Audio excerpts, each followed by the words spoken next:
Hey guys, hi, this Abhishek, master teacher of physics at Vedantu. तो कैसी चल रही बच्चे जिंदगी? कैसे हो मेरे शेरों शेरनियों? वेलकम टू अ धमाकेदार सेशन।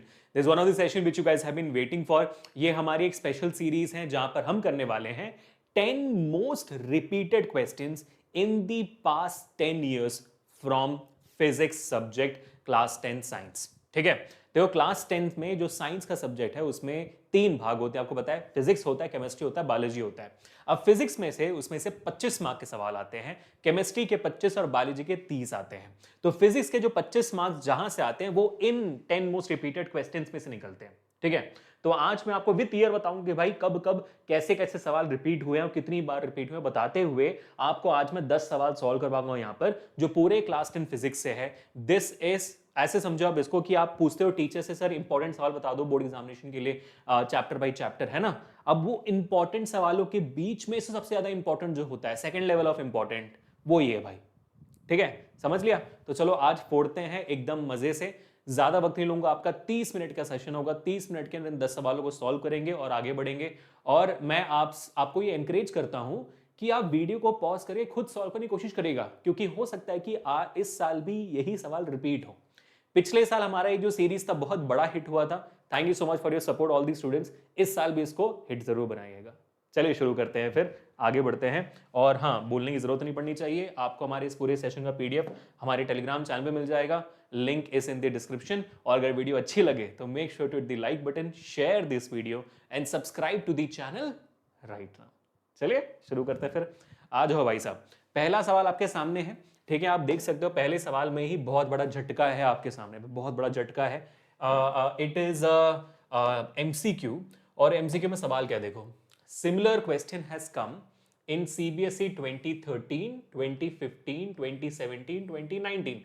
तो आप देख सकते हो सिमिलर टाइप के सवाल कितनी बार रिपीट हुए हैं? 1 2 3 4, 4 बार रिपीट हुए हैं। मिनिमम 4 बार रिपीट हुआ है ये सवाल जो आप देख सकते हो। ठीक है, अब ये सवाल क्या है? A student focus the image of a distant object using a device X on a white screen as shown in the figure। ठीक है, आपके सामने एक इमेज दी गई है। इस इमेज के हिसाब से आपका एक ऑब्जेक्ट है X, दिख रहा है? एक ऑब्जेक्ट है X। वो ऑब्जेक्ट आप दूर से आने वाले किसी ऑब्जेक्ट, कोई भी एक ऑब्जेक्ट का, मतलब मान लो कि एक पेड़ है भाई। ठीक है, क्या पेड़ बना दिया? आग वाला पेड़ बना दिया मैंने, बढ़िया। ठीक है, एक आग वाला पेड़ है। ठीक है, उस पेड़ का इमेज इस स्क्रीन पे बना रहा है, जिस स्क्रीन का नाम है एस। अब इससे रिलेटेड 4 ऑप्शन है, वो क्या है पढ़ लेते हैं। ठीक है, अब एक second. If the distance of the screen from the device is 40 centimetre, x और स्क्रीन के बीच में डिस्टेंस है 40 सेंटीमीटर। और हम एक चीज ध्यान से देख पा रहे हैं कि ये जो लाइट रेस है वो कन्वर्ज हो रही है। इतना तो देख पा रहे हैं ना भाई, हमारे पास इतनी तो आंखें हैं कि हम लाइट रे कन्वर्ज होता देख रहे हैं। और कन्वर्ज पूरा हो रहा है स्क्रीन पे ही, इस पॉइंट पे। तो हम क्या कह सकते हैं इन जनरल कि यार यहां पर तो इसका फोकस होना चाहिए, क्योंकि सारी की सारी लाइट रेस उस पॉइंट पे कन्वर्ज हो रही है। तो अगर ये फोकस हुआ और अगर ये डिवाइस हुआ और अगर लाइट रेस कन्वर्ज हो रही है, तो ये कौन सा डिवाइस होना चाहिए भाई? क्या ये मिरर होना चाहिए या लेंस होना चाहिए? पहले ये क्लियर कर देते हैं। ये मिरर होना चाहिए। मिरर में होता है रिफ्लेक्शन, क्योंकि रिफ्लेक्शन अगर होता है यहां पर तो ये रिफ्लेक्ट करके सामने आता। चलो अगर वर्चुअल इमेज बना भी रहा होता तो फिर ऐसे लाइट रेस कन्वर्ज नहीं होती, क्योंकि यहां पर डॉटेड लाइन से नहीं बनाया गया है। तो यहां पर कोई भी वर्चुअल का सिनेरियो नहीं है, तो मिरर नहीं हो सकता है ये होना चाहिए एक लेंस। अब लेंस कौन सा होगा? 2 लेंस है, कॉन्वेक्स है, कॉन्केव है। उसमें से सिर्फ एक ही लेंस है जो लाइट रेस को कन्वर्ज करता है, और वो है कॉन्वेक्स लेंस, जो कन्वर्जिंग लेंस भी कहलाता है। करेक्ट है? तो हमने ये पकड़ लिया कि भाई ये होना चाहिए आपका कॉन्वेक्स लेंस।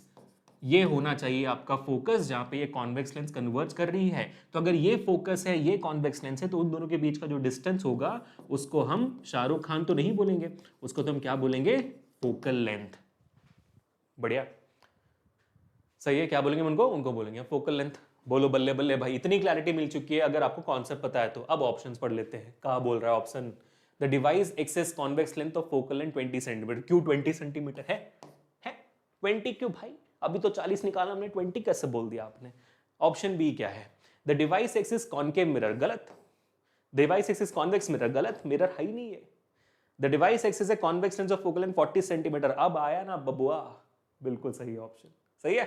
तो बोलो बल्ले बल्ले, hit the like button. Question number 2 पे आगे बढ़ते हैं, खुद सॉल्व करने की कोशिश करें, नहीं होता है तो यहां देखिए, सिमिलर टाइप ऑफ सवाल हैज कम इन 2013, 2017, 2019। 2015 बच गया बस, वरना सारे ऑड नंबर्स में आ जाता है ना। 13, 15, 17, 19, 21 में तो एग्जाम ही नहीं हुआ, 23 में आ सकता है सिमिलर सवाल, 23 में आ सकता है। आज मेरा पतला नहीं लग रहा, आज थोड़ा सा पतला लग रहा हूं ना, वर्कआउट कर रहे हैं हम। चलिए, कुछ लोग बच्चे बोले दिवाली के बाद मोटे हो गए सर, हाँ पता है, इसे वर्कआउट कर रहे थे। चलो बढ़िया, शुरू करते हैं। अब बल्ब, हिंदी में अब बल्ब का बल्ब। अब bulb is rated 40 watts two 20 volt. सही है भाई, एक बल्ब है, उस बल्ब का पावर है 40 वॉट। सुरभि मैम की तरह 40 वॉट को वोल्ट पढ़ के अच्छा एक बल्ब है जो 40 वोल्ट और 220 वोल्ट दोनों है, वो पॉसिबल नहीं है, ठीक है। और वोल्टेज है आपका 220 वोल्ट, ठीक है। आगे बढ़ो। Find the current drawn by it when it is connected to 220 volt supply. इतना लड्डू सवाल पूछ लिया इन्होंने, कैसा पूछ लिया, शर्म नहीं आती सीबीएसई वालों, इतना इजी सवाल पूछ रहे हो तो बच्चों से। पावर दिया है, वोल्टेज या करंट निकालना है, कितना आसान सवाल है। तो मतलब क्या करना है आपको फॉर्मूला अप्लाई करना है, P is equal to VI का। सही है, इसमें करंट का फॉर्मूला आ जाएगा P अपॉन V। जिनको जिनको ये फॉर्मूला नहीं पता है नोट डाउन कर लो। मैं तो हमेशा बोला हूं कि भाई इलेक्ट्रिसिटी के फॉर्मूलाज को एक A4 शीट में सारे लिखकर अपने दीवार पे चिपका दो। हर दिन सुबह उठ को ऐसे देखो, आंखें फाड़ गए तो याद होने लग जाएगा अपने आप, कुछ नहीं करना और, है ना। तो current is equal to P upon V, power upon voltage. Power कितना है यहाँ पर 40 का है, वोल्टेज कितना है 220 का। गलत बात यार ये मैथमेटिक्स क्यों करवाते हैं ऐसे, न्यूमरेटर बड़ा छोटा देकर डिनोमिनेटर बड़ा देकर, यार डेसिमल आ जाता है ना, कर नहीं होता करना मेरे से, सब आप तो समझ रहे हो, है ना। सो 2 2 2 11, अब 2/11 का होगा 0.1, फिर क्या होगा 8, 0.18 एम्पियर्स ब्रो, फाउंड आउट।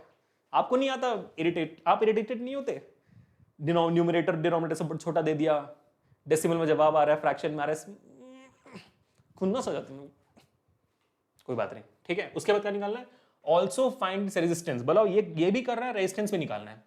अब देखो रेजिस्टेंस में दो तरीके से निकाल सकता हूं, एक है कि मैंने इस करंट का और इस वोल्टेज का इस्तेमाल किया, ओम्स लॉ के थ्रू मैं रेजिस्टेंस निकाल सकता हूं, V is equal to IR कर दूंगा, V भी है I भी है, R आ जाएगा।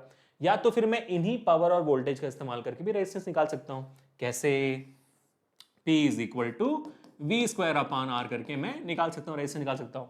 या तो मैं P is equal to I square R करके भी निकाल सकता हूं, है ना। तो मेरे पास तीन तरीके, कोई भी तरीका गलत नहीं है, ठीक है। तो मैं इस तरीके से निकाल देता हूं। So R will be equal to V square upon P। सही है, तो V कितना है भाई 220 का स्क्वायर, तो 220 इंटू 220। पावर कितना है, पावर है यहाँ पर 40। देखो ये अच्छा हुआ, न्यूमरेटर बड़ा है डिनोमिनेटर छोटा है, ऐसे ऐसे सीबीएसई ऐसे सवाल दे, मजा आएगा ऐसे। जब मैं अपनी दीदी के साथ बैडमिंटन खेलता था तो हमारा क्या, हम तो इधर मारेंगे जीतने के लिए। बैडमिंटन में क्या होता है, हमें इधर मारते उधर मारते हैं कि भाई वो छोड़ दे, कहीं ना कहीं मिस हो जाए, वो मार ना पाए, तभी तो हमें पॉइंट्स मिलेंगे ना बैडमिंटन खेलते वक्त, है कि नहीं। मेरी दीदी सेंटर में खड़ी रहती थी, बैडमिंटन के कोर्ट के सेंटर में खड़ी होती थी ऐसे, ठीक है। अगर मैं यहां दिया तो मेरे पे चिल्लाती थी वो, ये कहते हुए क्या, अरे जहां मैं खड़ी हूं वहां डालना, और मैं वहां पे इरिटेट हो रहा हूं कि भाई दीदी बैडमिंटन ऐसे नहीं खेलते, फिर जीतेगा कौन, समझ रहे हो। तो हम भी एक्सपेक्ट नहीं कर सकते कि सीबीएसई आसान सवाल देना, नहीं होगा ऐसे, ठीक है, समझ रहे हो।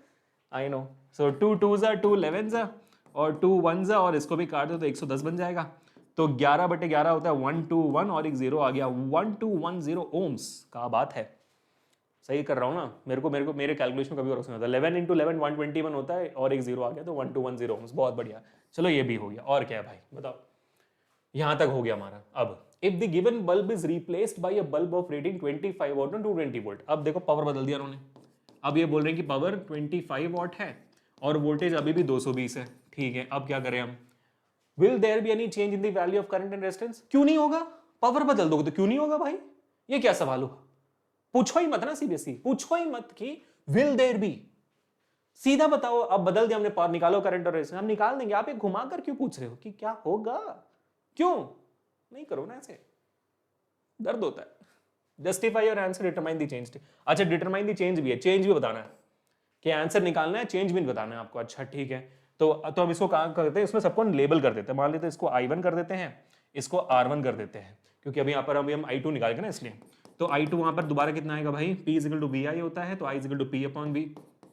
तो क्या आएगा, पावर आएगा 25, वोल्टेज 220, नहीं हो रहा सहन, 5 5 जा और ये हो जाएगा 5 4 जा और 5 8 जा होना चाहिए ना, नहीं नहीं नहीं नहीं नहीं नहीं, अभिषेक गलत कर रहा है। 5 4 जा 5 4 जा 44, हाँ 5/44, होए होए होए 5/44, कैलकुलेशन करवा करवा के मार देंगे लगता है मेरे को। तो 0.1, ठीक है 0.1 तो जरूर होगा, उसके बाद 60 जाएगा ना, नहीं हाँ हाँ, तो 50 माइनस 44 6 बचेगा, एक और जीरो जाएगा तो 60 बच जाएगा, तब भी एक ही जाएगा। उसके बाद कितना बच जाएगा, उसके बाद आपका बच जाएगा 44 है, तो उसके बाद आपके पास 16 बच जाएगी, 16 के साथ अगर जीरो ऐड कर दूंगा मैं तो 160 हो जाएगा। तो 44 इंटू 88 होता है, 3 टाइम्स जाएगी ये, है ना, 3 टाइम्स, तो 0.113 एम्पियर में लिख सकता हूँ यहाँ पर I2 के लिए, ठीक है बहुत बढ़िया। अब वैसे अगर मैं, मेरा दिल इतना अच्छा है तो मैं R2 भी निकाल देता हूँ। तो R2 will be equal to, same formula लगेगा V² अपॉन P का, तो V² अपॉन P, तो V² यहाँ पे कितना है 220 इंटू 220 है, पावर कितना है यहाँ पर, पावर मेरा कितना है भाई 25 है, बहुत बढ़िया। तो 5 5 हो गया, दोबारा ये कट जाएगा 44 और ये भी कट जाएगा 44, तो 44 इंटू 44 कितना होता है, नहीं आता है, करना पड़ेगा, सॉरी गाइस। तो 44 इंटू 44, 4 बोझा 16 1 16 1 17 0 6 7 1, या 6 3 1 9 1, इंप्रेस मत तो सिर्फ मल्टीप्लीकेशन आता है मेरे को, और कुछ नहीं आता। तो 1936 ओम्स, बहुत बढ़िया, ठीक है। अब हमें चेंज बताना है, चेंज बताना है तो करंट का चेंज कितना होगा भाई, करंट का चेंज होगा, इसको मैं लिख दूंगा डेल्टा आई, डेल्टा आई मतलब चेंज इन करंट, है ना, डेल्टा का मतलब होता है चेंज, या तो आप सीधा लिख दो चेंज इन करंट, ऐसे वर्ड्स में लिख दो चलता है, या तो डेल्टा लिख दो। तो मैं लिख दूंगा I2 बड़ा है क्या, I2 बड़ा नहीं है, नहीं I1, तो I1 माइनस I2 कर दो, ठीक है। तो कितना हो गया, I1 पहले था 0.18 माइनस 0.113 जो हमें आया अभी, ठीक है, माइनस कर दो भाई, तो 0.180 हो जाएगा, तो 03 माइनस, तो 10 माइनस 3 हो गया आपका, कितना हो गया 7, और ये 7 हो तो एक 6 हो गया, और ये तो 0.067 हो गया ना, ठीक है 0.067 आ गया आपका एम्पियर चेंज इन करंट, ठीक है। चेंज इन रेजिस्टेंस कितना आएगा आपका, चेंज इन रेजिस्टेंस हो जाएगा कितना भाई, कितना है अभी 1936 है, और यहाँ पर कितना था, यहाँ पर था आपका 1210, अच्छा तो R2 माइनस R1 होगा यहाँ पर, तो 1936 माइनस 1210 कितना आ जाएगा भाई, 6 यहाँ पर हो गया, और ये 2 हो गया, और 9 to 7 हो गया, हाँ 726 ओम्स आपका जवाब होना चाहिए, सही है, ठीक है बढ़िया। तो अगर आप सोच रहे हो कि सर ये कितने मार्क्स के लिए आता है, I think it is absolutely guessable, ये 5 मार्क का सवाल है, क्लियरली मेंशन्ड, अंडरस्टूड है ना एकदम, इतना बड़ा सवाल है 5 मार्क का आएगा। अगर आप पूछोगे तो कहाँ कहाँ पर क्या मार्क्स है सर, देखो इसके लिए 1 मार्क आएगी आपको, इसके लिए 1 मार्क आएगा, इसके लिए 1 मार्क आएगा, इसके लिए 1 मार्क आएगा, और इसके लिए 1 मार्क आएगा, तो चेंज बताने के लिए 1 मार्क आएगा, ठीक है। तो ये हो गया आपका 5 मार्क्स, क्लियर कट है 5 मार्क का सवाल है, इसलिए वक्त भी लेता है। अब मेरे को डर इस बात का है कि जो मैंने वैल्यूज निकाली वो करेक्ट है कि नहीं, ठीक है। मैथ्स में जब आती है ना बात, डर जाता हूं मैं, देखते हैं भाई, दिखाओ। ओ my God bro, guys Abhishek sir तालियां हो जाए, मैथ्स सही किया अभिषेक सर ने, तो ये सही है हमारा, ये भी सही है, ये भी सही है, ये भी सही है, क्या मजा आ गया, चलो थैंक यू गाइस, ठीक है। अब हम आगे बढ़ते हैं to another very much repeated सवाल, जो I think n number of time आ चुका है। फॉर एग्जाम्पल अगर आप देखो तो सिमिलर सवाल 2016 में भी आया हुआ है, 17 में भी आया हुआ है, 20 में भी आया हुआ है, is one of the most repeated questions. In fact इसमें इसका जो पहला पार्ट है वो हर साल आया मेरे ख्याल से, and the question comes out to be state Ohm's law, है ना, ओम्स लॉ को स्टेट करिए, क्या होता है Ohm's law, the current flowing in a circuit is directly proportional to the potential difference applied across the circuit considering the material and the temperature remains constant। अब तक तो सबको याद हो गया होगा, यहां पर हम इसको V प्रोपोर्शनल आई लिख सकते हैं, और प्रोपोर्शनलिटी सिंबल निकालकर V is equal to IR लिख सकते हैं, जहां पर R आपका बन जाता है प्रोपोर्शनैलिटी कांस्टेंट। मेरे ख्याल से अब तक सारे बच्चों को ओम्स लॉ तो आ गया होना चाहिए, नहीं आया है तो आपको सजेस्ट करूंगा कि Vedantu 9th and 10th physics नाम का एक और चैनल है मेरा, जहां पर मैं 60 सेकंड्स के शॉर्ट्स के थ्रू भी हर एक कॉन्सेप्ट समझा रहा हूं, सिर्फ 60 सेकंड के अंदर, उसको भी देखना। इलेक्ट्रिसिटी मैग्नेटिक्स होगी है, आपका बहुत हेल्प कर जाएगा, अच्छा लगे तो वो भी सब्सक्राइब कर लेना, उस चैनल का लिंक भी डिस्क्रिप्शन में, ठीक है। तो प्रोपोर्शनलिटी कांस्टेंट है, जिसको हम लिख देते हैं रेजिस्टेंस। जब भी आपसे पूछे कि भाई स्टेट ओम्स लॉ। अगर आपसे पूछा रहा है कि ओम्स लॉ को स्टेट करो तो सिर्फ लिखकर मत आ जाना स्टेटमेंट, आपको ये भी करना है। यहां तक अगर आप करोगे तभी आपको पूरे मार्क्स मिलेंगे ओम्स लॉ के क्वेश्चन के लिए, वरना आपको मार्क्स नहीं दिया जाएगा अगर आप सिर्फ स्टेटमेंट लिखा कर आ रहे हो। मुझे कैसे पता? क्योंकि मैंने यही गलती की है मेरे 10th ग्रेड में, बोर्ड्स में नहीं, क्लास स्कूल वर्क के क्वेश्चंस में। ठीक है, तो प्लीज मिस नहीं करना इसको। ठीक है बेटा, चलो अब ड्रॉ अ लेबल डायग्राम। तो ये आपका क्लियर 1 से 2 मार्क का सवाल है ये। आगे बढ़ते हैं। Draw a label circuit diagram to verify this law in the laboratory. ठीक है, एक सर्किट डायग्राम बनाना है जिसके थ्रू हम ओम्स लॉ को एक्सपेरिमेंटली प्रूव कर सकते हैं। सिर्फ सर्किट डायग्राम बनाना है, कुछ और नहीं करना, सिर्फ डायग्राम बनाना है, कुछ एक्सप्लेन नहीं करना है आपको। तो ये जो डायग्राम है वो आपके एनसीईआरटी के टेक्स्ट बुक में अवेलेबल है, वेरिफिकेशन ऑफ ओम्स लॉ के नाम से अवेलेबल है, एक्टिविटी है एक, तो वो आप बना सकते हो, या तो मैं एक सिंपल बनाकर दिखाता हूं आपको, उसको कॉपी पेस्ट कर देना। ठीक है, चलिए मैं बताता हूं आपको। तो सबसे पहले यार शुरुआत करो बैटरी से। बैटरी तो चाहिए आपको, ये रहा एक बैटरी। ठीक है, अब बैटरी से ऑफ कोर्स कनेक्टेड एक प्लग होनी चाहिए या तो स्विच होनी चाहिए, तो ये प्लग की बना दिया हमने। ऑफ कोर्स इससे भी रिलेटेड एक एमीटर होना चाहिए ताकि जितनी करंट दौड़ रही है पता तो चले, क्योंकि आपको क्या निकालना है ओम्स लॉ के सर्किट में, करंट निकालना है, वोल्टेज निकालना है, वही दोनों तो निकालनी है। उसके थ्रू रेजिस्टेंस मिल जाएगा इसी फॉर्मूला से। ठीक है, चलो उसके अलावा क्या चाहिए आपको? उसके अलावा आपको एक बल्ब चाहिए, ये देखकर पता करने के लिए कि भाई करंट दौड़ रहा है कि नहीं। ठीक है, या तो बल्ब लगाइए या तो वहां पर एक रेजिस्टर लगाइए, आपकी मर्जी है, बस उसका रेजिस्टेंस नोन होना चाहिए। ठीक है, तो रेजिस्टेंस इसका आर मान लेते हैं, कुछ भी हो। ठीक है, अब इस बल्ब के अक्रॉस हम लगा देंगे आपका वोल्ट मीटर, क्योंकि उसी के अक्रॉस हमें वोल्टेज निकालना है, और इसके सामने हम एक लगा देंगे एक वेरिएबल रेजिस्टर। ठीक है, अगर आपको लगाना है तो, अगर आपको बल्ब नहीं लगाना है, सिर्फ एक रेजिस्टर लगवाना है, तो एब्सोल्युटली फाइन, आई थिंक वही कर लेते हैं क्योंकि आपके एनसीईआरटी में वही है। लेकिन जरूरी नहीं है कि आपको वही करना है बेटा, आपको मैं याद दिला देता हूं, आप कुछ भी बना सकते हो, यहां पर फर्क नहीं पड़ेगा। बट ठीक है, latest you might have doubts कि नहीं सर गलत हो गया तो इसलिए काम करते हैं जो एनसीईआरटी में दिया वही कर लेते हैं। ये हमने रेजिस्टर लगवा दिया। ठीक है, अब ये जो रेजिस्टेंस होगा, ये रेजिस्टेंस आपका नहीं होगा परमानेंट रेजिस्टर, यानी कि भाई 20 ओम लिख दिया तो हो गया, नहीं।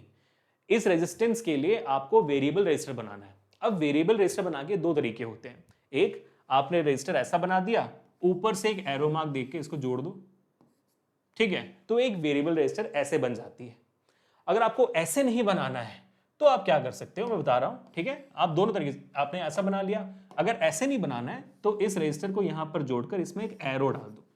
इसका भी मतलब ये होता है कि एक चेंजिंग रेजिस्टर है, वेरिएबल रेजिस्टर है, इसकी रेजिस्टेंस बदल सकती है। तो रेजिस्टेंस को बदल बदल कर हम देखेंगे कि भाई कि करंट और वोल्टेज और करंट के बीच में क्या रिलेशनशिप है, वही निकालना है। ठीक है, तो ये हमने कर दिया, इसके अक्रॉस वोल्ट मीटर लगा दिया। अब क्या आपको इतने बना देने से मार्क्स मिल जाते हैं? जवाब है बिल्कुल नहीं। इसमें इंपॉर्टेंट क्या है? इंपॉर्टेंट चीज को मैं ग्रीन कलर्स के मार्क कर रहा हूं, प्लीज को देखिएगा। सबसे इंपॉर्टेंट, बैटरी की पोलैरिटी को लिखिए, बड़ा डंडा पॉजिटिव, छोटा डंडा नेगेटिव। बैटरी का नेगेटिव एमीटर के नेगेटिव से लगेगा और वोल्ट मीटर के नेगेटिव से लगेगा। वही बैटरी का पॉजिटिव वोल्ट मीटर के पॉजिटिव से भी लगेगा और एमीटर के पॉजिटिव से भी लगेगा। सबके पॉजिटिव और नेगेटिव एक साथ कनेक्टेड होने चाहिए। सबसे आखिरी चीज, बैटरी के पॉजिटिव से करंट निकलेगी तो करंट का डायरेक्शन भी हमें बनाना होता है। जैसे आपने इसको बना दिया, पूरे मार्क्स मिल जाएंगे आपको। क्योंकि आपको क्या लगता है कि उसने पूछा है ड्रॉ लेबल सर्किट डायग्राम, तो ऐसे कर लोगे तो हो जाएगा, सिंपल बना दोगे तो पूरे मार्क्स मिलेंगे? नहीं, 2 मार्क का सवाल है, पूरे मार्क्स मिलेंगे ऐसे।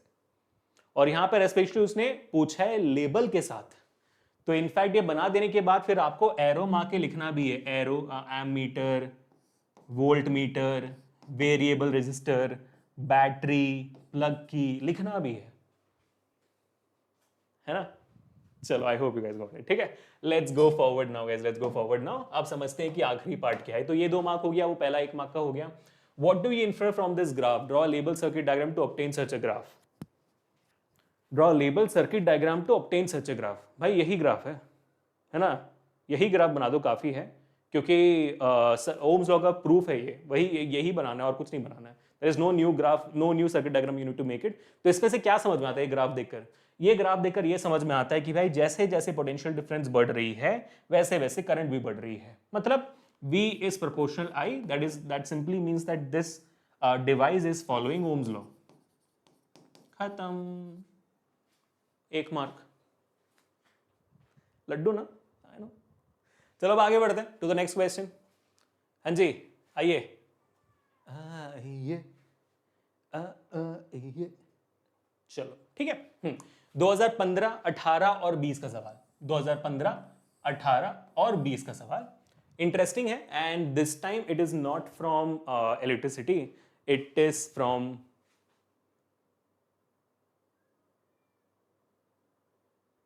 चेक कर रहा था ह्यूमन आई तो नहीं है, लाइट क्योंकि ये सेम सवाल ह्यूमन आई से भी आ जाता है इसलिए। ठीक है चलो।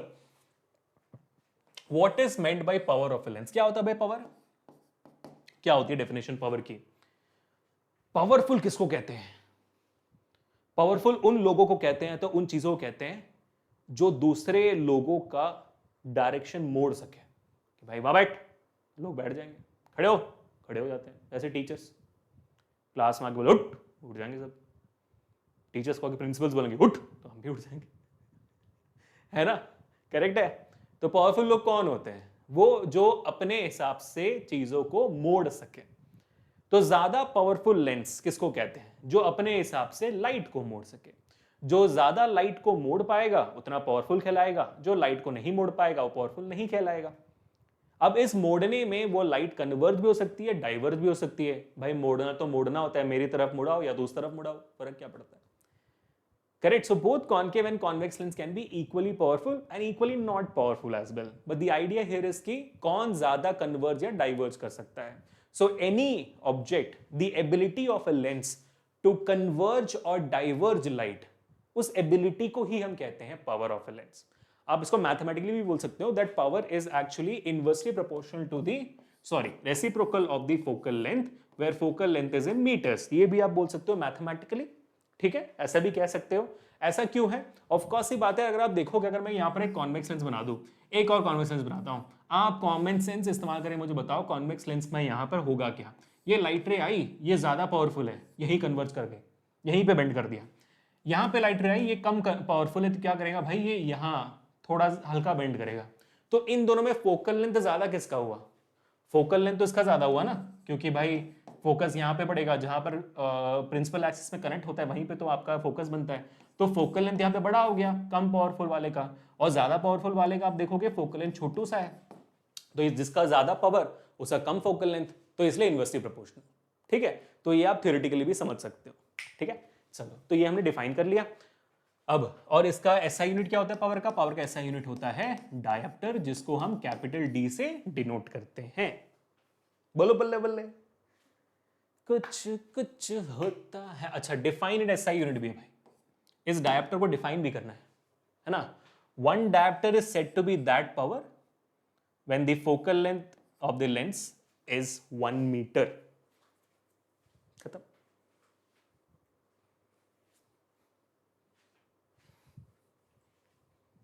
आगे बढ़ते हैं। You have two lenses A and B of focal length +10 and -10 centimetre. ठीक है, दो लेंस है, एक का एफ ए का है आपका +10 सेंटीमीटर और एफ बी का है आपका -10 सेंटीमीटर। ठीक है, चलो state the nature and power of each lens. भाई नेचर और पावर बता देते हैं अभी। ठीक है, नेचर कैसे बताएंगे? चलो आपको थोड़ा ज्ञान दे देते हैं जल्दी से, थोड़ा सा और ज्ञान ले लो बच्चों, बहुत ज्ञान बांट रहे हैं अभिषेक सर, थोड़ा और ज्ञान ले लो। देखो भाई, फोकल लेंथ पॉजिटिव का मतलब होता है कि वो कॉन्वेक्स लेंस है, क्योंकि कॉन्वेक्स लेंस की फोकल लेंथ पॉजिटिव होती है। फोकल लेंथ नेगेटिव का मतलब होता है कि वो कॉनकेव लेंस है। Negative focal length concave lens की होती है। नेचर बता दिया। ठीक है, तो कॉन्वेक्स लेंस कन्वर्जिंग हुआ, कॉनकेव लेंस डाइवर्जिंग हुआ। अब क्या निकालना है? पावर भी निकालनी है हमें। ठीक है, तो पावर का फॉर्मूला तो आपको पता ही है, पी ए विल बी होगा 1/FA। तो क्या होता है भाई, 1/10 लिखो तो गलत हो जाएगा। क्यों? क्योंकि फोकल लेंथ को मीटर में लेना है। ये सबसे बड़ी गलती कर लेते हैं हम, है ना? हम सबसे बड़ी गलती यही करते हैं, फोकल लेंथ को ले लिया सेंटीमीटर में, नहीं लेना है सेंटीमीटर में, मीटर में ही लेखतवा, समझवा? ठीक है, तो भाई 1/10 सेंटीमीटर नहीं, या तो 1/0.1 मीटर लिखो या तो 100/10 लिखो, आपकी मर्जी है। ठीक है, क्यों? क्योंकि सेंटीमीटर को मीटर में कन्वर्ट करने के लिए उसको डिवाइड बाय 100 करना पड़ता है। तो 10/100, 100 ऊपर चल जाएगा तो 100/10 हो जाएगा, या तो 1 डिवाइडेड बाई 0.1, 10/100 0.1 होता है। आपकी मर्जी, जैसा आपको लिखना है। मैं 0.1 लिख देता हूं यहां पर, ठीक है। So the answer would be positive 10 dioptres, ठीक है। 1 डिवाइड बाई 0.1 इज 10, ठीक है। अब वैसे ही पीबी अगर मैं लिखूंगा तो होगा 1 upon minus F B which is 1 upon minus 10 centimetre. So your answer would be again minus 10 dioptres. Cool है, चलो भाई ये भी हो गया। भाई देखो सारे सवाल 5 मार्क के आ रहे हैं सारे, मतलब 5 मार्क के सवाल सबसे ज्यादा रिपीटेड होते हैं। क्यों होते हैं रिपीटेड? क्योंकि 5 मार्क के सवाल में ज्यादा ट्विस्ट आप नहीं ला सकते हो, उसको स्ट्रेट फॉरवर्ड डायरेक्ट देना होता है। तो ये सारे कॉमन सवाल हो जाते हैं जो आपको बहुत बार आते हैं, ठीक है। तो ये भी हो गया भाई साहब, बढ़िया। नेचर पावर बता दिया हमने। Which of the two lenses will form a virtual and magnified image of an object placed 8 cm from the lens? बाकी सब कुछ छोड़ दो। जैसे आपको बोलता है कि एक वर्चुअल और मैग्नीफाइड इमेज बनाना है, ठीक है। सिर्फ एक ही लेंस है जो वर्चुअल और मैग्नीफाइड यानी कि एनलार्ज इमेज बनाता है, वो कॉन्वेक्स लेंस है, ठीक है। बात खत्म हो गई। कॉन्केव लेंस कभी भी वर्चुअल इमेज को मैग्नीफाइड नहीं बनाता, डिमिनिश बनाता है। मैंने बहुत बार बताया हुआ है। कॉन्केव लेंस के लिए वेदांतु का वेद याद रखिएगा, virtual, erect and diminished. Virtual, erect and diminished वो कॉन्केव लेंस का इमेज प्रॉपर्टी होता है। वो हमेशा डिमिनिश्ड इमेज देता है, एनलार्ज इमेज नहीं। एनलार्ज इमेज कॉन्वेक्स लेंस के लिए याद रखना आप, ये वी क्या है sir? VEE, V, virtual, erect and enlarged. Angry bird खेला है ना, ये आवाज आती है, बहुत बढ़िया। तो वर्चुअल मैग्नीफाइड हो गया भाई साहब, बहुत बहुत बढ़िया।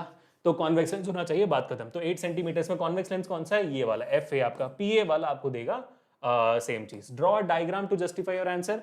भाई कॉन्वेक्स लेंस कब देता है वर्चुअल इमेज? दिखा देते हैं आपको। कॉन्वेक्स लेंस आपको वर्चुअल इमेज देता है, चैट में स्पैम करना शुरू करें, चैट में स्पैम करना शुरू करें। कब देता है कॉन्वेक्स लेंस?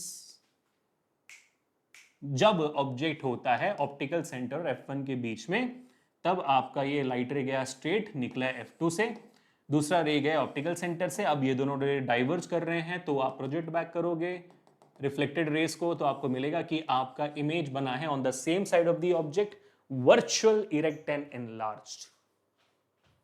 सही, बढ़िया हो गया। चलो ये भी हो गया भाई। 5वां सवाल हम पहुंच चुके हैं। 5वें सवाल में आप देख सकते हो कब कब आया है भाई, 2018 में आया हुआ है, 2019 में आया हुआ है, 2021 में आया हुआ है बबुआ। और ये तो मैं कहना चाहूंगा आपको कि ये सवाल व्हाट इज अ सोलिनॉइड मेरे जन्म होने से पहले भी आता रहा है, ठीक है। What is a solenoid is the most important question of your entire physics, कि सोलिनॉइड क्या होता है, समझे?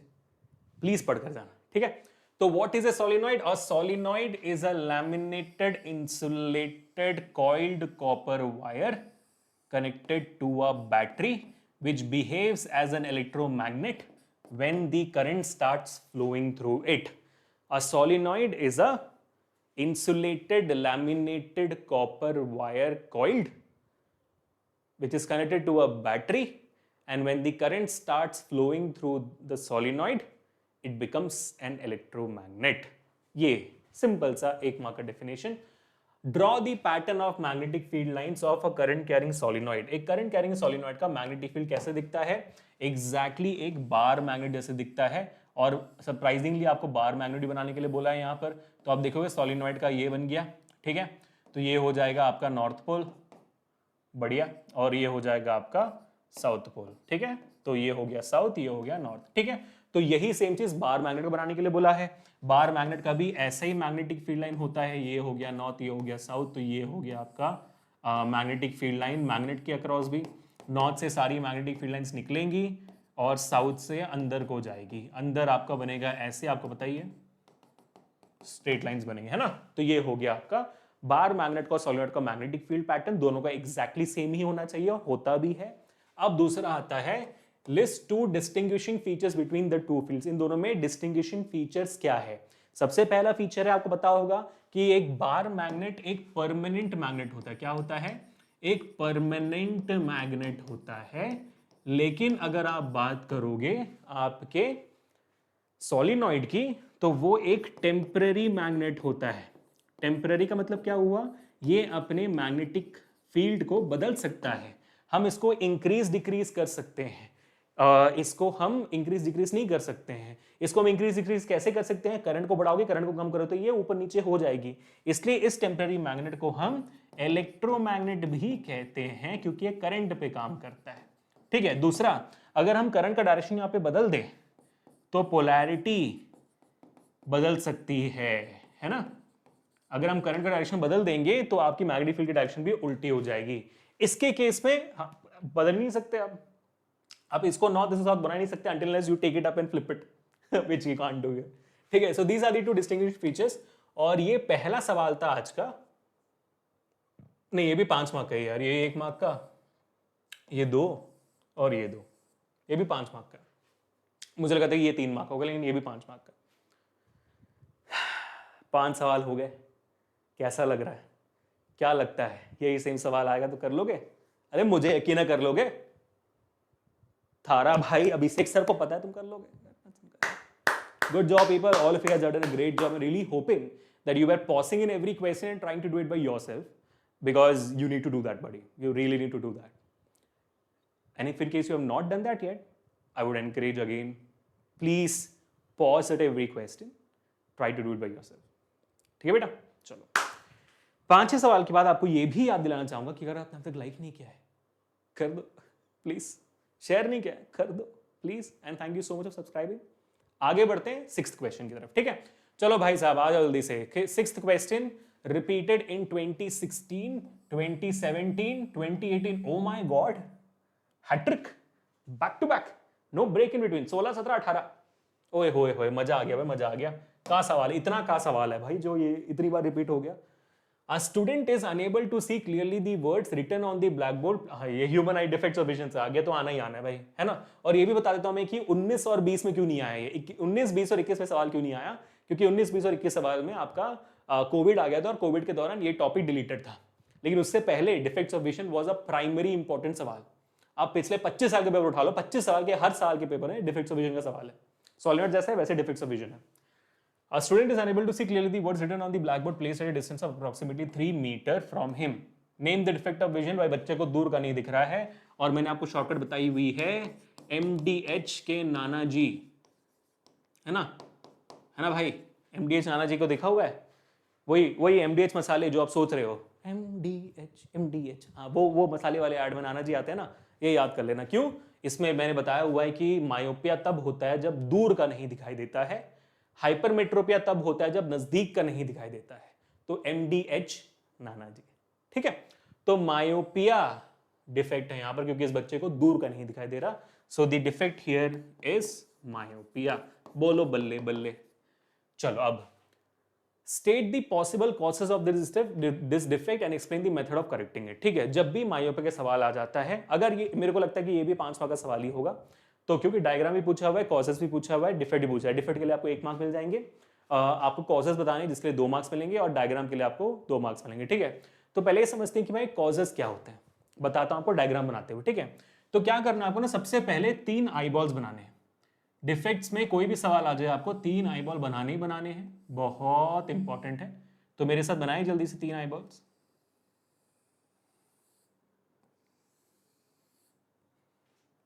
सर आप ही का चेहरा लग रहा है गोल मटोल एकदम।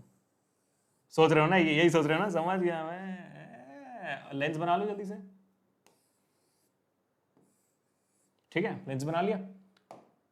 Okay awesome. चलो अब लाइट रेज बनाते हैं। ठीक है, जब एक नॉर्मल ह्यूमन आई में दूर चीजों की रोशनी आती है, एक नॉर्मल ह्यूमन आई क्या करता है, वो रेटिना पे फोकस करता है और आपकी इमेज बन जाती है। ये हो गया नॉर्मल ह्यूमन आई। लेकिन जब एक इंसान को मायोपिया होता है और दूर से जब रोशनी आती है, तो हमारी जो आंखें होती हैं, जब भी हमें दूर की चीजें देखनी होती है तो हमारी आंखों के लेंस को लंबा होना पड़ता है। लंबा होगा तब फोकल लेंथ दूर जाएगा, फोकस दूर जाएगा। नजदीक का देखना है तो आंखों को चपटा होना पड़ता है। ठीक है, अब लंबा होगा ये तो इसने अपना साइज इंक्रीज किया, लेकिन इतना लंबा नहीं हो पा रहा कि वो उतने दूर तक पहुंच पाए। नॉर्मल ह्यूमन आई कर पाता है, लेकिन ड्यू टू सम रीजंस आपके आंखों अंदर की आंखों का जो लेंस, मतलब आंखों के अंदर का जो लेंस है वो उतना लंबा नहीं हो पा रहा। क्यों? क्योंकि इसका कर्वेचर ज्यादा है। ठीक है, वो कर्व्ड ज्यादा है तो लंबा उतना नहीं हो पा रहा। तो ये हो जाती है आपकी पहली रीजन ऑफ द डिफेक्ट, जिसको हम कहते हैं एक्सेसिव कर्वेचर ऑफ लेंस। क्या कहते हैं? Excessive curvature of lens. ये हो गया आपका कॉजेस का पहला पार्ट। ठीक है, दूसरा कॉज क्या होता है? देखो यार, हमारे आंखों के लेंस को रेटिना पे फोकस करना पड़ता है। अब मान लो कि आपका जो रेटिना है वो पीछे है, होना यहां चाहिए लेकिन है यहां, क्योंकि आपके आई बॉल्स लंबे हैं। तो लेंस तो बराबर काम कर रहा है, लेंस खिंच भी गया, सब कुछ ठीक है, लेकिन आपके आई बॉल्स ही इतने लंबे हैं कि वो वहां तक पहुंचा नहीं पा रहा। तो दूसरा रीजन क्या होता है? Elongation of eye balls. Elongation of eye balls. इन दो रीजंस की वजह से एक इंसान को मायोपिया होता है। अब ये दोनों चीजें बर्थ डिफेक्ट हो सकती हैं, या तो फिर due to your daily use of your eye, how you use it, how you strain it, उसके ऊपर भी डिपेंड कर सकता है। एक्सीडेंटल भी हो सकता है। ठीक है, चलो अब आगे बढ़ते हैं। तो क्या होगा भाई, यहां पर आपके जो लाइट रेस है वो रेटिना पे फोकस नहीं हो पा रही है इन्हीं दो रीजन की वजह से, तो रेटिना के सामने कन्वर्ज हो जाती है, यहां कन्वर्ज हो जाती है। सैड। तो इसको भी हम करेक्ट कैसे करते हैं? तो ये क्या हो गया भाई? ये हो गया आपका मायोपिक आई। क्या हो गया ये हो गया आपका मायोपिक आई। अभी हमें समझना है कि इसको करेक्ट कैसे करते हैं। ठीक है, तो ये लाइट रेस आती हैं, ये आ गई लाइट रेस, ये आ गई लाइट रेस, और ये आ गई लाइट रेस। ठीक है, तो कहां हो रही है? यहां सामने कन्वर्ज हो जा रही है तीनों लाइट रेस, है ना, कन्वर्ज हो गई यहां पर। अभी हमें इसको यहां से रेटिना पीछे ले जाना है, तो मैं किस लेंस का इस्तेमाल करूं? तो अभी हम यहां पर करेक्शन बता रहे हैं मायोपिया का।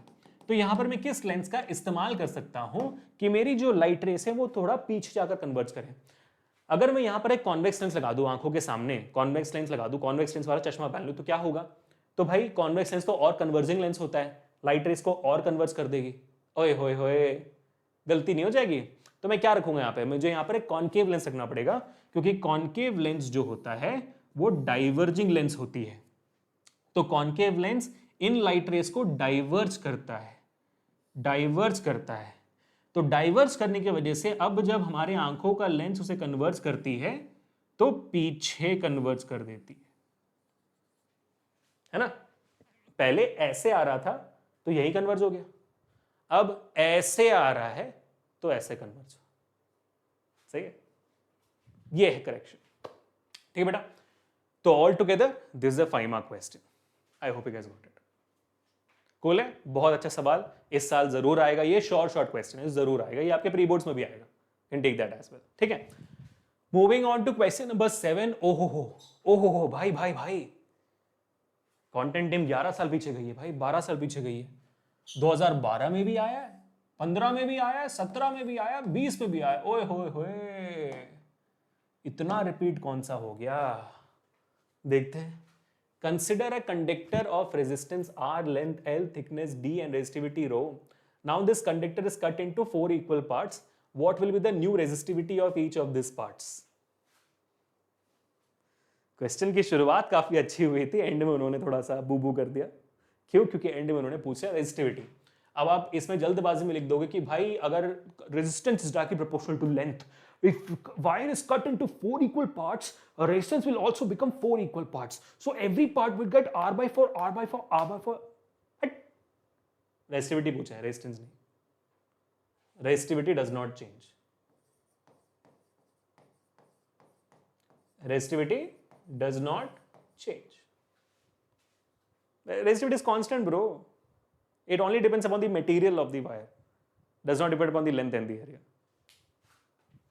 Second, find the resistance if all of these parts are connected in parallel and series। ठीक है, चलो अब इन सारे पार्ट्स को अगर मैं कनेक्ट कर दूं पैरेलल में और सीरीज में, इनका रेजिस्टेंस क्या होगा? वो अच्छा सवाल है। ठीक है, तो हमने एक R के रेजिस्टेंस को 4 इक्वल पार्ट में डिवाइड कर दिया।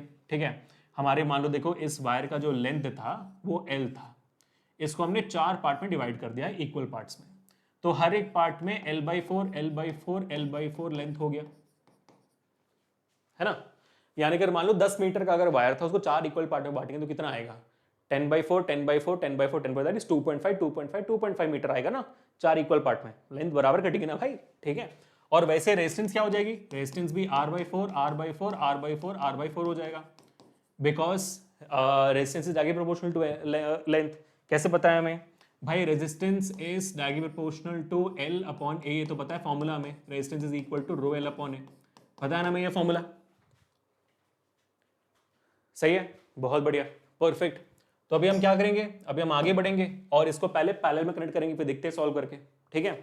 पैरेलल में कनेक्ट करने के लिए क्या करना है भाई, सिंपल है, इनको पैरेलल में ऐसे आप कनेक्ट करिए,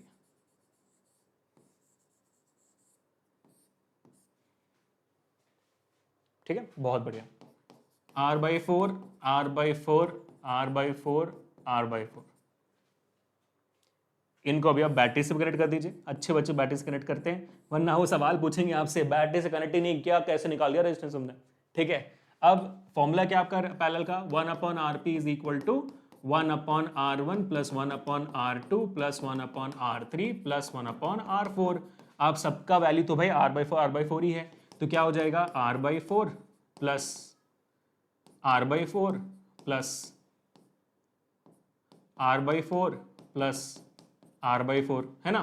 तभी इसको सबको रेसिप्रोकेट कर दो तो 4/R 4/R 4/R हो जाएगा, 4/R plus 4/R plus 4/R plus 4/R, ठीक है। तो डिनोमिनेटर तो सेम है, तो ये हो जाएगा R, 4 प्लस 4 प्लस 4 प्लस 4 16, खत्म।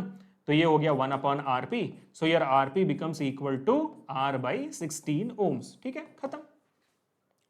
ये हुए आपकी भाई पैरेलल कनेक्शन। सीरीज में क्या करना है, सीरीज में क्या करना है, सीरीज में तो भाई again it's very simple. Series के लिए मैं यहीं पे कर देता हूं, आपको सबको ऐड कर देना है, बिकॉज सीरीज रेजिस्टेंस का फॉर्मूला क्या होता है, direct addition, R1 plus R2 plus R3 plus R4, बोलो बल्ले बल्ले। तो ये हो गया R/4 प्लस R/4 और plus R/4, denominator again same, 4R टन टन टन ठीक है। तो ये भी हो गया, ये भी हो गया, ये भी हो गया। पैरेलल में R/16 हो जाएगा, ओम्स हो जाएगा, और यहां पर R ओम्स हो जाएगा, सही है। आखिरी पार्ट क्या है, out of the combination of resistors mentioned above in the previous part for a given voltage which combination will consume more power and by, इन सब में सबसे ज्यादा पावर कौन कंज्यूम करेगा। काफी अच्छा सवाल है, और इसका जवाब मेरे ख्याल से आपको सोचकर देना चाहिए अभी। बताइए चैट में कि क्या जवाब होगा इसका, भाई कौन सा देगा ज्यादा। लड्डू ए लड्डू, बहुत लड्डू, क्यों क्यों। पावर मैक्सिमम तब होता है जब करंट मैक्सिमम होता है एक सर्किट में, उसको हमेशा याद रखेगा। पावर तब मैक्सिमम होता है जब करंट मैक्सिमम होता है, करंट मैक्सिमम तब होता है जब रेजिस्टेंस मिनिमम होता है। यहां पर क्या पूछ रहा है, will consume more power, power maximum कब होगा, जब करंट मैक्सिमम होगी और रेजिस्टेंस कम होगा। तो किस कनेक्शन में रेजिस्टेंस कम है, R/16 वाला कम है, ये तो R है। तो पैरेलल कनेक्शन में आपका पावर ज्यादा होता है। इसी वजह से हमारे घर में भी हम पैरेलल कनेक्शन का इस्तेमाल करते हैं, ताकि हर डिवाइस में जितनी उनको पावर चाहिए उतनी पावर आ पाए, ठीक है। तो मैं यहां पर रीजन लिख देता हूं, power is proportional I is inversely proportional R, so power is inversely proportional R। इसको आप दूसरे तरीके से भी निकाल सकते हो, कैसे, आपको पता है P is equal to V²/R। तो अगर वोल्टेज सबका वोल्टेज सेम है, तो आपको पता है कि power is inversely proportional to R। आप यहां से भी निकाल सकते हो रिलेशनशिप, ठीक है। ये एक और 5वां का सवाल भाई, मजा आ गया। आगे बढ़ते हैं, let's move on to question number 8 right now, almost at the end of this entire session. मतलब मजा आ गया है, मतलब I love this session, I really hope you also are loving this session as much as I am doing. और मैंने 30 minute बोला था, ऑलरेडी 44 मिनट्स हो गए, I am so sorry, so sorry. भावना में इतने बह गए, आपको समझाते समझाते 45 मिनट्स हो गया, बट ठीक है। I think another 5 minutes, another 5 to 7 minutes will be done, ठीक है। This is a very easy question, that's why, because 2014 में आया है, 18 में आया है, 19 में आया है, बहुत इजी सवाल। देखो क्या ये ह्यूमन आई का है, डिस्पर्शन वाला पार्ट है, आपको इजी लगता होगा, मेरे को भी इजी लगता है। A narrow beam PQ of white light is passing through a glass prism ABC as shown in the diagram. Trace it on your answer sheet and show the path of the emergent beam as observed on the screen D. Dispersion करके दिखाना है, spectrum बनेगा यहाँ पे, पता ही है आपको, है ना। तो you can very well do this मेरे साथ। जल्दी से 1 2 3 4 5 6 7। लाइट रे को ऐसे सीधी जानी चाहिए थी, तो इसको हम लिख देंगे ओरिजिनल पाथ ऑफ लाइट, है ना। इसको हम क्या लिखेंगे, ओरिजिनल पाथ। अच्छे से बनाना, बनाओगे तो अच्छे से बनाना, ठीक है।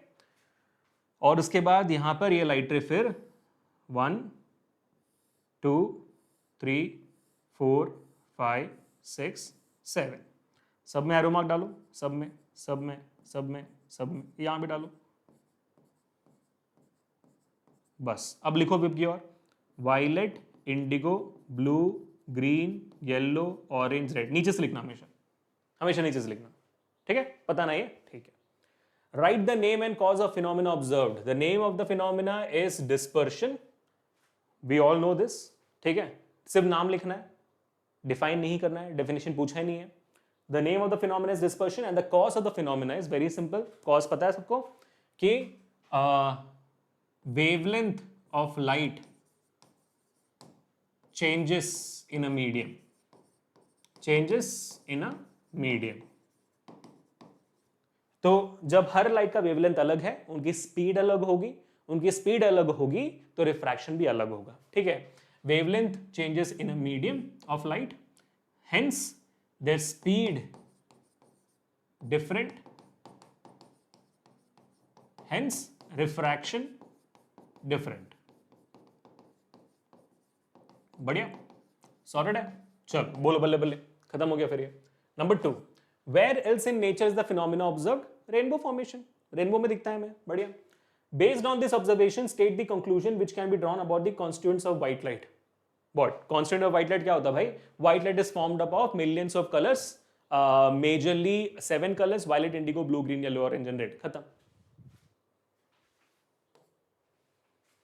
मैंने बोला था लड्डू है, इजीली हो जाएगा। Question number 9 on your screen people. 5 mark का सवाल लग भी रहा है, वो नहीं लग रहा था ना, बताओ। क्वेश्चन नंबर 9 पे हम आ चुके हैं, ये काफी अच्छा सवाल है, इनफैक्ट इसको हमें करना चाहिए। तो I would request all of you guys to note this down कि 2017, 19 और 15 में आ चुका है, 15, 17, 19 में आ चुका है ऑल्टरनेट ईयर्स में। 21 में तो एग्जाम नहीं होता, 23 में आ सकता है। देखो ऑल्टरनेट ईयर बराबर चल रहा है, ठीक है। चलो देखते हैं कि भाई क्या सवाल है। How two resistors with resistances R1 ohm and R2 ohm. मेरे ख्याल से R2 होना चाहिए, वरना R1 देने का मतलब नहीं है ना। How two resistors with resistances R1 and R2 ohm, ठीक है। दो रेजिस्टर्स हैं, एक है R1 ओम का, एक है R2 ओम्स का, ठीक है, ओके।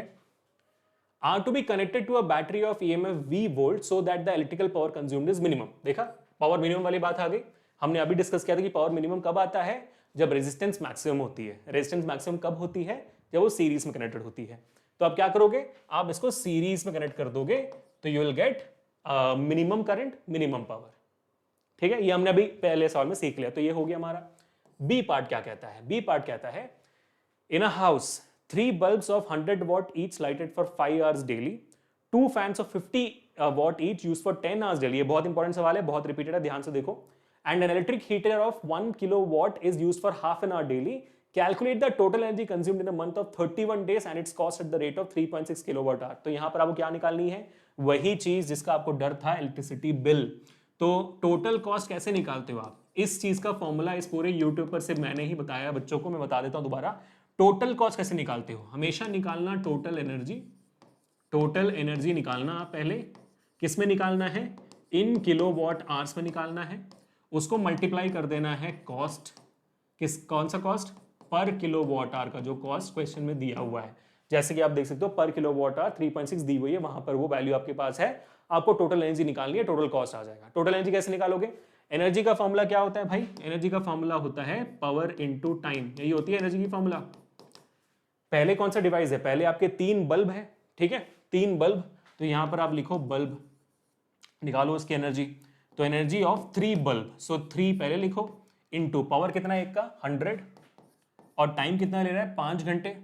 लेकिन 5 घंटे तो हर दिन है, 31 डेज चल रहा है ना ये, हर दिन 5 घंटे चलती है, तो 31 डेज के लिए कितनी चलेगी, 5 इंटू 31।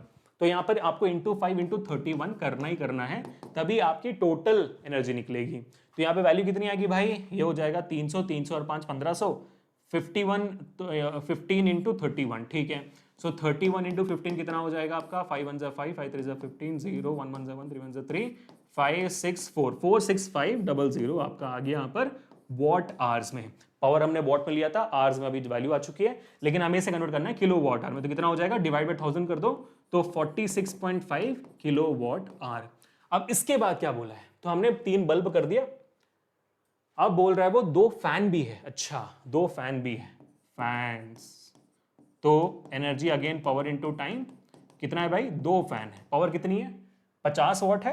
कितने घंटे चलती है फैन, तो भाई पूरे घंटे चलती है, 10 घंटे चलती है 31 दिन के लिए, 10 घंटे, अच्छा 10 घंटे 31 दिन के लिए क्या वैल्यू आएगी इसकी, ये 100 हो गया, 1000 हो गया, और 31000 अगेन वॉट आवर्स में आया, कन्वर्ट करो किलो वॉट आवर में, तो 31 किलो वॉट आवर हो गया, डिवाइड बाय 1000 करने का। तो फैन का भी हो गया। अब आगे क्या करना है, अब हमें निकालना है भाई इसका हीटर का, ठीक है, हीटर का निकालना है अभी, चलो हीटर का निकालते हैं। तो हीटर ये हो गया आपका तीसरा, ठीक है। Again energy is equal to power into time, कितने हीटर है भाई, एक ही हीटर है, हीटर एक ही है, ठीक है, 1 किलो वॉट, तो power is 1 kilo watt, already 1 kilo watt में है, और टाइम कितना है आपका, हाफ एन आवर, 0.5 आवर्स, कितने दिन के लिए, 31 डेज के लिए। बहुत ईजी है, तो बहुत ईजी हो गया। तो 31 का आधा कितना होता है भाई, 1/2, 15.5 किलो वॉट आवर हो गया। ऑसम। तो अब टोटल एनर्जी कितनी, कुछ और बच गया यहाँ पर, कुछ नहीं बचा ना, सब हो गया, ठीक है। टोटल एनर्जी कितनी हुई, energy of the fan plus energy of the bulb plus energy of the heater.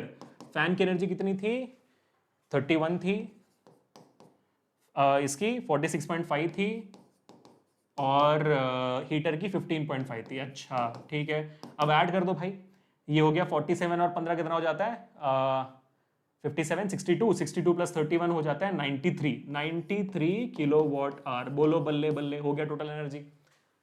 अब आपको इस टोटल एनर्जी को डाल देना है इस वाले फॉर्मूला में, इनटू मल्टीप्लाई कर देना है 3.6 से, हो गया। So total cost is equal to total energy into cost per kilo watt hour. Total energy आपका 93 है और ये हो गया 3.6। करो भाई सॉल्व, 93 इंटू 36 यही करना है आपको। सो 93 इंटू 36 वुड बी 6 3 18, 1 54 55, 0 3 3 9, 9 3 27, 8 4 1 12 13 1 3 3 3 4 8 33 334.8 रुपीस। तो ये सवाल बहुत इजी है, कुछ नुआंसेस है जहां पर गलती हो जाती है, जैसे किलोवाट आवर में नहीं निकालना वैल्यू को, लास्ट का फॉर्मूला नहीं पता होना, कैलकुलेशन मिस्टेक होना, ये सारे कॉमन मिस्टेक्स है जो इन सवालों में होती है, लेकिन बहुत कॉमन है, आपने खुद देख लिया ये, है ना।